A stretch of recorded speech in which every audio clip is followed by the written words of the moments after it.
Why is decision making hard for autistic people? Well, let me start off by explaining why decision making is hard for people in general. People already have the answer to what they need to do, but they don't feel confident in their opinion, and that is why they continuously ask other people's opinion or advice. People feel more confident when other people agree with them. Now, it's okay to seek the opinion from someone else, but if their opinion is different than what you want to hear, you need to respect that. And you don't have to go with what their opinion is. You are entitled to your own opinion whatsoever. But it isn't going to do you any good to argue with the other person until they agree with you. I mean, what's the point of asking somebody for advice or for their opinion if you already have a plan of action on what you're going to do? See, if somebody has an opinion on what they want to do and another person agrees with their opinion, but what that person ended up doing did not work out for them, it's easier for that person to blame the other person who agreed with them.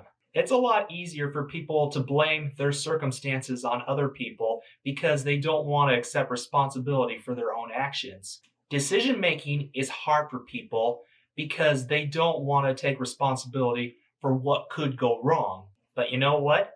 Trial and error is one of the greatest lessons ever taught. And sometimes you can't always control what is going to happen. Now, why is decision making hard for autistic people, particularly high functioning autistic adults? A lot of it has to do with what I mentioned about decision making in general.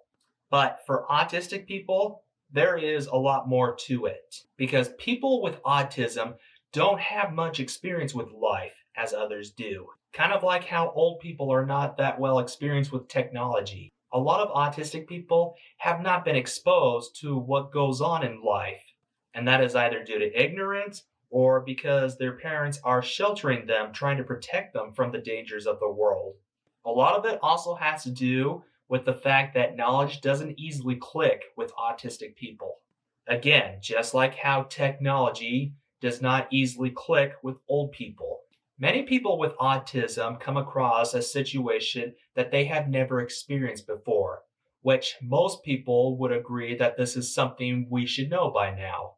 However, when they are faced with a situation that they have never experienced before and they don't get help, they choose to do nothing about it because they don't want to act on it and end up making the situation a lot worse. People need to understand that a lot of autistic people don't have other people to look up to for guidance. And people need to be prepared to face the fact that autistic people will not always know what they deem they should know by now. Thank you so much for listening to my message here. If you are interested in hearing more topics about my autism advocacy, please be sure to subscribe to my channel, give this video a thumbs up, and leave a comment in the comment section below. Thank you so much.